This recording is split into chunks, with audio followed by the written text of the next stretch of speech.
Everybody, welcome back to the Hot Mic Show. I'm Bill Whittle, and we're talking about invisible censorship today, the censorship of conservative content on social media. And our guest today is Greg Strazzeri. He's the Chief Marketing Officer for PragerU, which just before the break we realized is in fact having a major impact on how young people get some actual information. I think he said 250 million views earlier. Did you say almost 300 million this year alone so far? Yeah, this year we have 350 million views. We have almost 2 million views every single day. Dude, that is, just let's put this into some context, because I know sometimes conservatives out there just feel hopeless. They see the mainstream media, television, and all this other stuff. They say, how can we compete with this? But this is just PragerU now on their own. If they're getting 2 million views a day, the days when a show like Cheers or Friends could pull in 10, 20 million viewers, those days are long, long, long gone. A big hit on cable news now is 200,000 viewers, 300,000 viewers. They're doing 10 times what MSNBC is doing in any particular hour, and that is starting to alarm them a little bit. Craig, you talked earlier about algorithms and YouTube defending this censorship because of algorithms. Let's just do a very, very quick rundown for some of our friends who may not understand exactly how that works.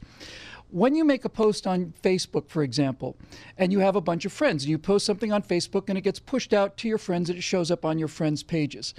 Well, there's not a little person who runs around and, emails each one of those individually. It's all done by a computer program called an algorithm. It's a mathematical formula that determines who's going to see those links. And these algorithms are weighted, which means that they've been given a certain kind of a bias.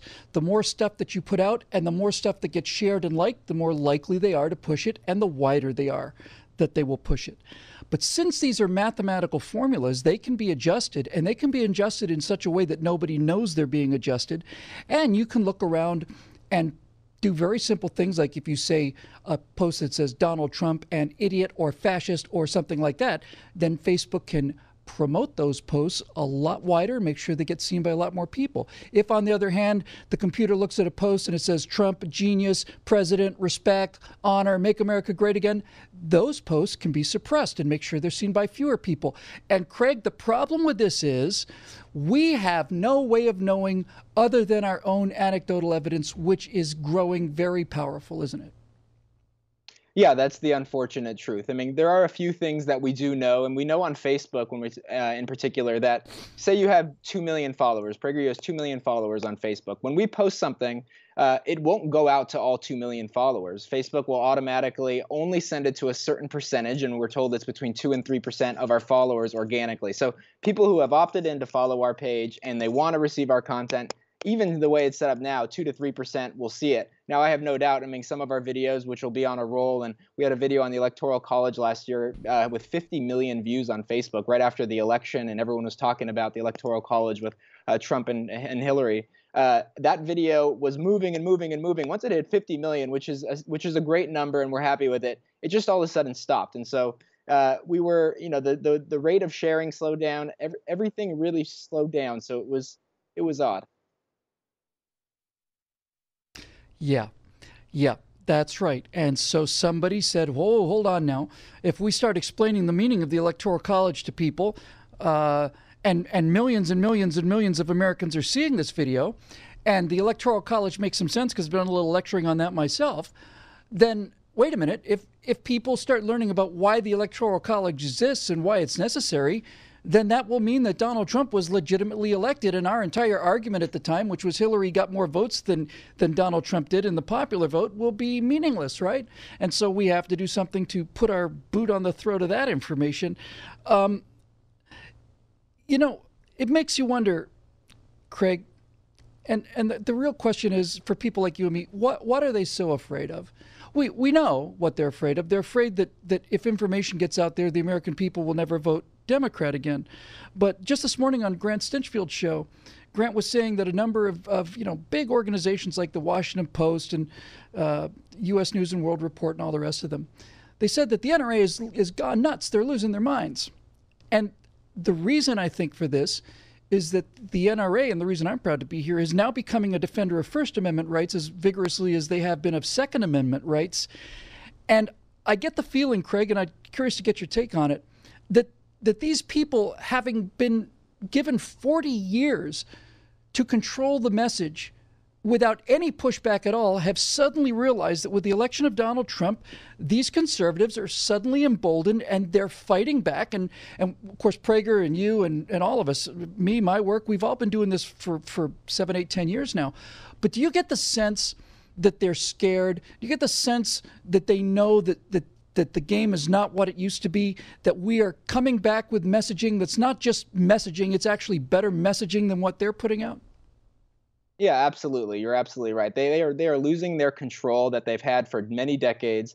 They owned traditional media, and now that traditional media is dead, and we saw that with the election. Trump used social media, went directly around every single outlet that just hammered him 24 hours a day, and he was able to win the presidency that way. It does scare them that they don't have control. I mean, the irony is they build these platforms like YouTube and Facebook, and YouTube's mission statement is, we want to be a platform for freedom of speech, freedom of expression. We are a place where people are free to express their opinions and their ideas without fear. You know, they stand on this freedom of speech ground, but the moment they don't agree with the speech, we really see who the tolerant ones are. And they are losing control even with their own platforms. And it just goes to, YouTube is not the government, but big government, big control. They want to control the message that's getting out there. And it starts to make them nervous that conservatives are seeing success, like us, like your show, like the Daily Wire. A lot of conservative organizations are having success, and that really scares them. So they're panicking and they're starting to restrict videos, but that's not working too well for them. I mean, we have a petition up at PragerU.com, and we have over 250,000 signatures, 250,000 of people who have raised their hand, and they're not all conservatives. We've heard from a lot of people who are, your blue collar Democrats or independents or libertarians who say, look, I don't agree with all the PragerU videos, but I definitely don't think that they're inappropriate for kids. So I'm going to sign this petition. So there's a lot of people out there who aren't happy about this. And YouTube's a private company. They have a legal right to do it, but the hypocrisy and all the left-wing videos that they have up there. One more example, Bill, you might find entertaining or amusing, is that we have a video on e-cigarette. Yeah, okay. We have a video on e-cigarettes, the case for e-cigarettes. That video is restricted, yet if you want to watch videos on marijuana and any other drug, they're not restricted. So it's just, it goes to show you they want to slow us down. Yeah, they sure do. And Craig, you know what? I'd like to have a conversation with you again very, very soon about the whole problem of this being that these are privately owned companies. They can do whatever they want to. Craig, thanks so much for joining us today. It's a pleasure talking to you. You're a terrific guest. And Craig is the Chief Marketing Officer for Prager University. And thanks for being with us today. Thank you, Bill. I appreciate it. Our pleasure. That's it, folks. That's the problem. That's the plan. They know we're starting to succeed, so they're doing everything they can to shut us down. But we're not going to let them shut us down, are we? We're not going to let that happen. You can become a member at BillWhittle.com. You can become a member at at the NRA, obviously, and you can keep watching NRA TV. We will be back tomorrow. More fights to fight, and we will see you then.